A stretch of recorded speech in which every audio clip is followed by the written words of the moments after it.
السلام علیکم دوستو، آج کا ہمارا ویڈیو حضرت مفتی سلمان اجری صاحب کا ہے۔ اس ویڈیو میں ہم سنیں گے حضرت خالد بن ولید رضی اللہ تعالیٰ عنہ ایمان کیسے لائے۔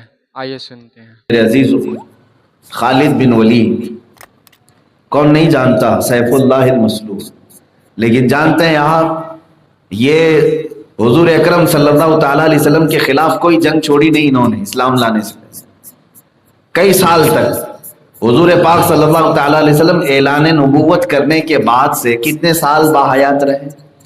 23 سال، 13 سال مکہ میں، 10 سال مدینہ طیبہ میں۔ یوں سمجھ لیں کہ تقریباً 20 سال تک خالد بن ولید ایمان لائے نہیں ہیں، شروع سے 20 سال تک لڑے ہیں حضور سے، ہر جنگ میں اور جگہ جگہ فوجیں اکٹھا کرنا، یہاں تک کہ نماز خوف بھی خالد بن ولید کی وجہ سے حضور کو پڑھنا ہوا۔ نماز خوف کیا ہے؟ حضور پاک صلی اللہ تعالیٰ علیہ وسلم اپنے صحابہ کو لے کر مدینے سے باہر چل رہے تھے۔ ایک علاقہ ایسا آیا کہ خالد بن ولید وہاں پر اپنے گھوڑ سواروں کے ساتھ سامنے آ گئے۔ خالد بن ولید خود کہتے ہیں میں نے چاہا کہ اب ان پر حملہ کر دوں، لیکن موقع کی طاق میں تھا۔ حضور اکرم صلی اللہ تعالیٰ علیہ وسلم اپنے صحابہ کے ساتھ جنگ سے بچاتے ہوئے نکل رہے تھے۔ نماز کا وقت آیا ظہر کے، حضور پاک صلی اللہ تعالیٰ علیہ وسلم نماز کے لیے کھڑے ہو گئے۔ خالد بن ولید اپنے گھوڑ سواروں کے ساتھ تلوار سونتے ہوئے کھڑے تھے کہ یہ لوگ سجدے میں جائیں میں مار دوں۔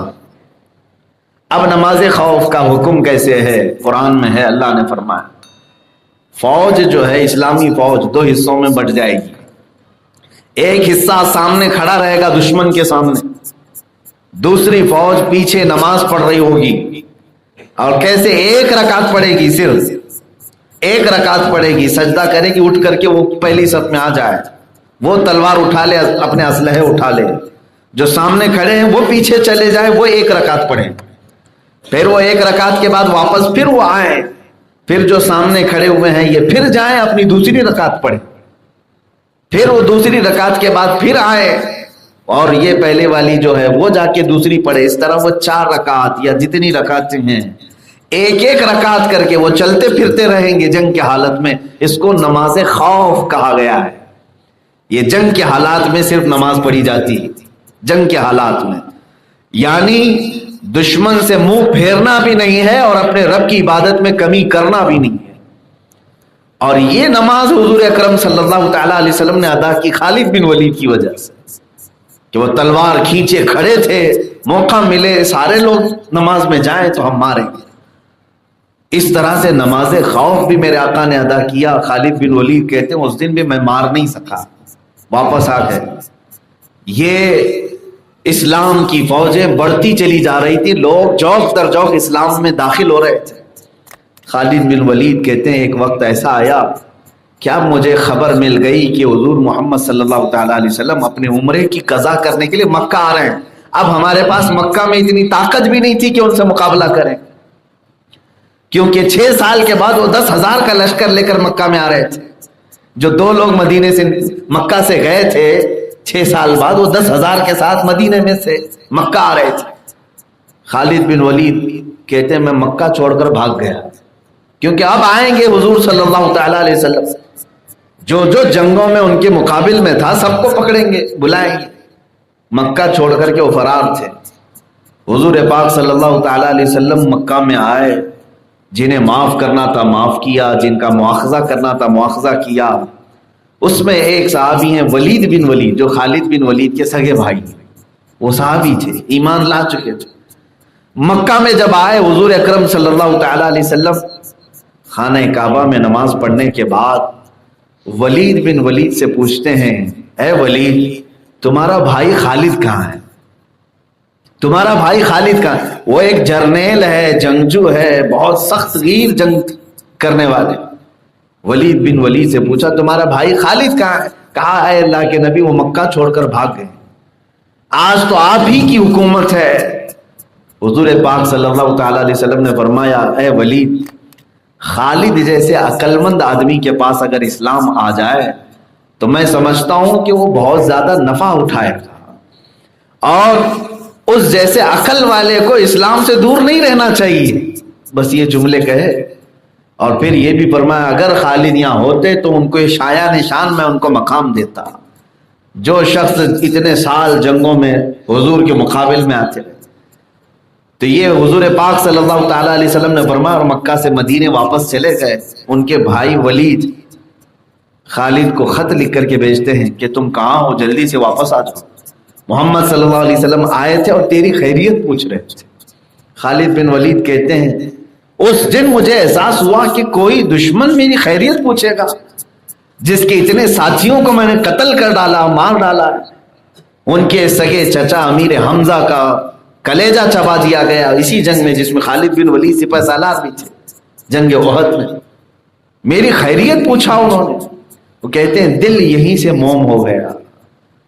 اور اس کے بعد کہتے ہیں کہ میں واپس مکہ آیا، سوچا کہ کسی کو ساتھی بنا لوں.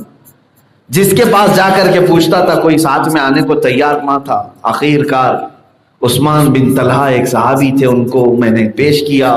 دیکھو اب ہماری حالت ایسی ہے کہ ہم صرف اکیلے رہ گئے، باقی محمد کی فوج بڑھتی چلی جائے گی. آج اگر ہم ان کی اتباع نہ کریں تو پھر ہم کو ذلیلوں کی اتباع کرنا پڑ جائے گا.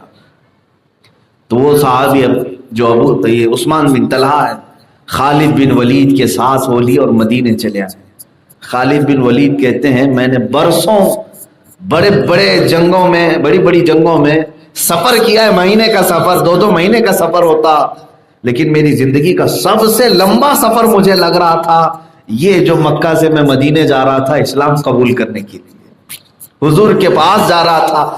کہتے ہیں ہر گھڑی گنتا تھا کہ مدینہ کب آئے گا. اور جب مدینے پہنچے تو حضرت خالد بن ولید کہتے ہیں کہ مجھے ڈر تھا کہ وہاں عمر فاروق بھی ہیں. مجھے ڈر تھا کہ وہاں بڑے صحابہ بھی ابھی موجود ہیں جن کے ساتھ سخت ہمارا مقابلہ ہوا ہے. کہتے ہیں میں نہا دھو کر کے نکلا مسجد نبوی کے پاس، عصر کی نماز ہو چکی تھی. رسول پاک صلی اللہ تعالی علیہ وسلم مسجد نبوی میں اپنے صحابہ کے ساتھ بیٹھے تھے.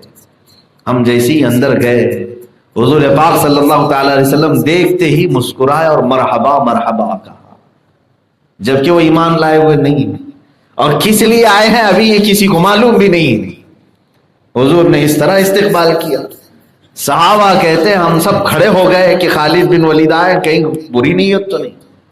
حضرت خالد بن ولید کہتے ہیں میرا چہرہ اس دن اٹھ نہیں رہا تھا. اس دن اٹھ نہیں رہا تھا کیونکہ وہ ساری جنگیں میری نظروں میں تھیں جو میں نے ان کے مقابل میں آ کر کے لڑی ہیں. محمد صلی اللہ تعالی علیہ وسلم کے پاس میں آیا تو صرف میں نے کہا کہ سنا ہے آپ مکہ آئے تھے اور مجھے یاد کیا تھا. حضور نے فرمایا ہاں خالد میں نے بھی یاد کیا اور اللہ نے بھی تجھے یاد کیا ہے، تو کیوں اسلام میں داخل ہونے سے پس و پیش کرتا ہے. حضرت خالد بن ولید نے پوچھا میں نے اب تک جو معاملات کیے ہیں کیا وہ معاف ہو جائیں گے؟ میں آپ کے مقابل میں آیا، حق کے خلاف لڑتا رہا، بس لوگوں نے مجھے بھڑکایا ہوا تھا، حقیقت سے میں دور تھا. حضور پاک صلی اللہ تعالی علیہ وسلم نے فرمایا خالد اسلام لے آؤ، ما سبق جو کچھ گزر چکا ہے سب اللہ معاف فرمائے گا. وہ کلمہ طیبہ پڑھتے ہیں، اسلام میں داخل ہوتے ہیں، اس کے باوجود عرض کرتے ہیں اے اللہ کے رسول مجھے اس بات پر اطمینان نہیں ہو رہا ہے، میرے لیے دعا فرما دیں. حضور نے فرمایا تیری ساری پچھلی چیزیں معاف کر دی گئی. پھر بھی کہا کہ آپ دعا فرما دیں. تب اللہ کے نبی صلی اللہ علیہ وسلم نے دعا کیا اے اللہ اسلام لانے سے پہلے خالد نے جتنی جنگیں لڑی ہیں اب اسے اتنی قوت عطا کر کے اسلام پر رہ کر کے اس کا کفارہ ادا کر سکے. اور اس کے بعد حضرت خالد بن ولید 8 یا 9 سال تک رہے، 125 جنگوں میں شرکت کی اور کوئی جنگ آپ کی شکست سے ہمکنار نہیں ہوئی. ہر جنگ میں اللہ نے آپ کو فتح عطا فرمایا اور جو علاقے خالد بن ولید نے اپنے زمانے میں فتح کیے تھے وہ آج تک علاقے مسلمانوں کے ہی پاس. دعا تھی رسول پاک صلی اللہ علیہ وسلم. یہ آپ کے اسلام لانے کا واقعہ میں نے اس لیے عرض کیا کہ جو رسول پاک صلی اللہ تعالی علیہ وسلم بردباری اس قدر ہے کہ جو ہمیشہ جنگوں میں مقابل رہا، ایک نہیں ہے کئی ہیں. ابو سفیان ہیں، عمرو بن عاص ہیں، اکرمہ بن ابو جہل ہیں، ابو جہل کے بیٹے اکرمہ، یہ سب آئے ہیں دائرہ اسلام میں. وہ ہندا جس نے حضور کے چچا کا کلیجہ چبایا وہ اسلام میں آئی ہیں، صحابیہ ہو گئی. ہم ان کے بارے میں آج بول نہیں سکتے، لیکن اسلام لانے سے پہلے انہوں نے کیا کیا نہیں کی.